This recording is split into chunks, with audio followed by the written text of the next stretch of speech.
Secunderabad parliament పరిధిలోని Monda market డివిజన్లో Congress parliament అభ్యర్థి దానం నాగేందర్ పాదయాత్ర నిర్వహించారు. ఇంటింటా తిరుగుతూ కాంగ్రెస్ అమలు చేస్తున్న 6 గ్యారంటీలను ప్రజలకు వివరిస్తూ ఓటు వేయాలని అభ్యర్థించారు. గత 4 నెలలుగా కాంగ్రెస్ ప్రజాపాలనలో ప్రజలంతా సంతోషంగా ఉన్నారని, రాబోయే పార్లమెంట్ ఎన్నికల్లో సైతం అత్యధిక స్థానాలు కట్టబెట్టి దేశంలో కాంగ్రెస్ ప్రభుత్వం తీసుకురావాలని ఆయన అన్నారు. భాజపా నాయకులు సికింద్రాబాద్ ప్రాంతానికి చేసిందేమీ లేదన్నారు.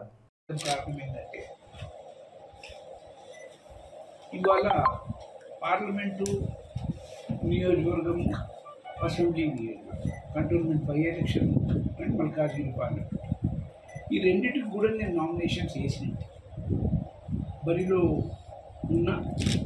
మరి అదేవిధంగా పోటీ చేయాలి అని చాలా సీరియస్గానే ఉన్నాను.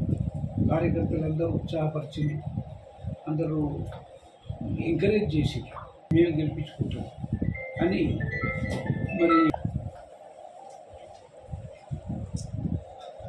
మరి సూచన మేరకు నేను నామినేషన్ చేయడం. ఎంత పోటీ చేయాలన్నా నా మనస్సు ఒప్పుకోలేదు. ఎందుకు ఒప్పుకోలేదంటే కాంగ్రెస్ పార్టీకి నేను ఒక రెబల్ను తయారైపోతుంది. కాంగ్రెస్ పార్టీకి నేను ఎంతో లాయలిస్ట్, గాంధీ కుటుంబానికి లాయలిస్ట్, సోనియా గాంధీకి అత్యంత సన్నిహితంగా ఉన్నోని.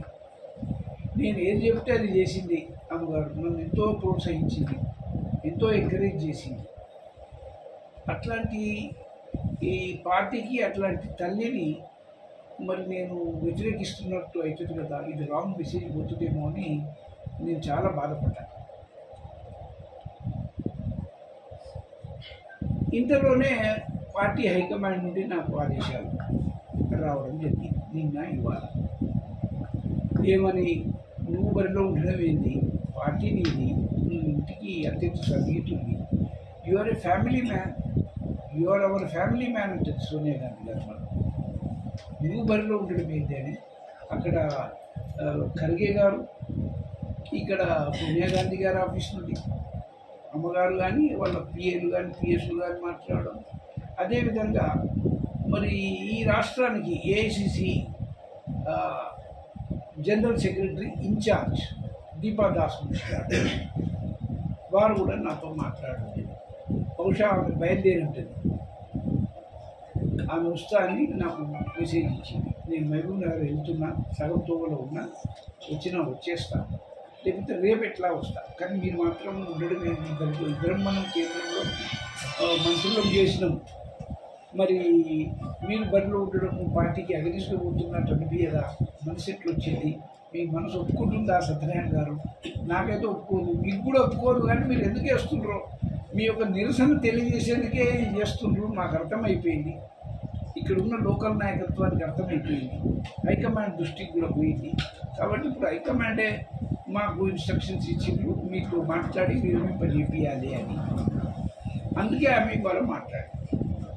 ఇకపోతే అభ్యర్థులు సునీత మహేందర్ రెడ్డి గారు, నేను నామినేషన్ వేయకముందు మహేందర్ రెడ్డి మాట్లాడింది నాతో, అన్న మీరు వేస్తే బాగుంటుంది, మీరు మాకు సహాయం చేయాలి, గెలిపియాలన్నాడు.